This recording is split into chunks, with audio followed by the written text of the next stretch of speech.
రాజేంద్రనగర్ను జీహెచ్ఎంసీలో విలీనం చేయడాన్ని నిరసిస్తూ అత్తాపూర్లో సమావేశం ఏర్పాటు చేశారు రాజేంద్రనగర్ బీఆర్ఎస్ పార్టీ ఇన్ఛార్జ్ కార్తిక్ రెడ్డి.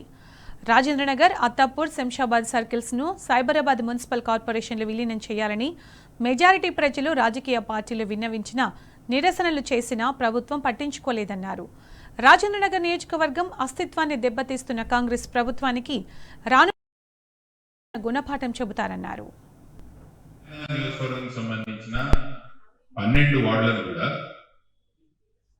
ఈరోజు హైదరాబాద్ కార్పొరేషన్ లో చేస్తున్నట్టు నేను ఒక గవర్నమెంట్ పత్రం వచ్చింది, ఒక జియో వచ్చింది.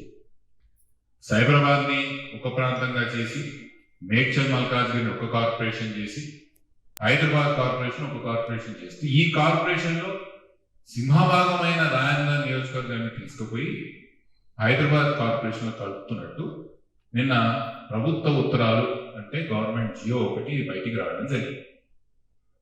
ఈ విషయం నేను 2 నెలల కిందటనో, దాదాపు నెలన్నర కిందటనో మీ అందరి మధ్యలో మీ ద్వారా ప్రభుత్వానికి తెలియజేసి పెద్ద ఎత్తున నిరసన కార్యక్రమాలు కూడా నియోజకవర్గం స్థాయిలో చేసి ప్రభుత్వానికి, ప్రజలకు ఈ తీసుకున్న నిర్ణయం వల్ల జరిగిన నష్టాన్ని వివరించే ఒక ప్రయత్నం మనం ఎప్పుడో చేసాం.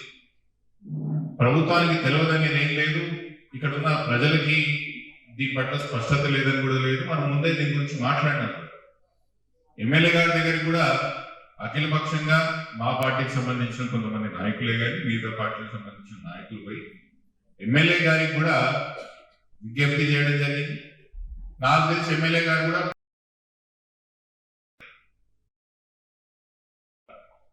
జిహెచ్ఎంసీలో దీన్ని విలీనం చేయకుండా దీన్ని రాజేంద్ర నియోజకవర్గాన్ని సైబరాబాద్ లో పెట్టాలను మళ్ళీ ఎమ్మెల్యే గారు ఏం లెటర్ రాసిందో ఆయన కూడా ఒక లెటర్ రాయడం జరిగినట్టు నాకు తెలిసింది. మొదటి నుంచి మనం చెప్తున్నది ఈ విషయంలో స్పష్టంగా 2 విషయాలు. ఒకటి, రాజేంద్ర నియోజకవర్గం ముక్కలు చెక్కలుగా అస్తిత్వం కోల్పోతుంది, మన ప్రాంతం నష్టపోతున్నాం, మన ప్రాంతాలన్నింటినీ కూడా సైబరాబాద్ లో చేర్చాలని మనం ముందు నుంచి విజ్ఞప్తి చేసుకుంటూ వస్తున్నాం. ఈ రోజు కూడా ఆ డిమాండ్ ప్రభుత్వం మొదలు పెడుతుంది. కానీ నాకు అర్థం కాని విషయం ఏంటంటే, అసలు ఏ కారణంతో రాజధాని నియోజకవర్గాన్ని హైదరాబాద్ లో చేర్చాలని నిర్ణయించుకున్నారో ప్రభుత్వం స్పష్టంగా మనం చెప్పాల్సిన అవసరం ఉన్నది.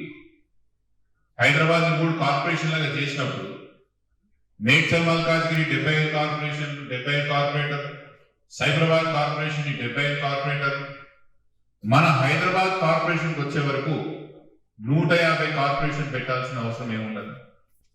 రెండో ప్రశ్న, మేడ్చల్ మల్కాజ్గిరిని 3 జోన్లుగా పెట్టినప్పుడు, సైబరాబాద్ కార్పొరేషన్ ని 3 జోన్లుగా పెట్టినప్పుడు మున్సిపల్ జోన్లుగా, హైదరాబాద్ ఇప్పుడు మనం ఉన్న జోన్లు 7 జోన్లుగా పెట్టాల్సిన అవసరం ఏమున్నది?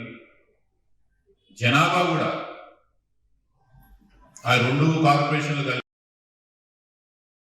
మంది 75 లక్షలు, ఆ 2 కార్పొరేషన్లు 30 లక్షలు అయితే మంది 50 లక్షలు. ఎక్కడ లాజిక్ ఉన్నది?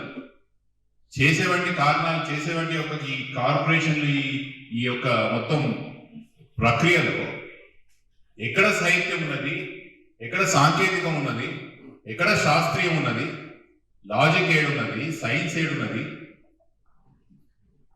చేసేదానికన్నా కనీసం ప్రభుత్వానికి ప్రజల్ని అడిగి తెలుసుకోవాల్సిన అవసరం లేదా?